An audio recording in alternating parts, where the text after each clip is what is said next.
Good morning सकल YouTuber Instagram एवं Facebook बंधुदेरके। तो शुरू करते चलेছি आजकेर एक भिडियो।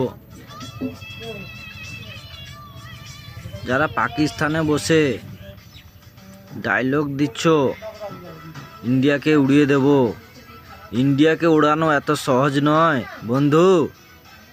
ইন্ডিয়া যদি চাইতে পারে, ইন্ডিয়া যদি শুরু করে দেয় খেলা, তো পাকিস্তান ছেড়ে চলে যাবে। পাকিস্তানের নাম আর নিশান থাকবে না।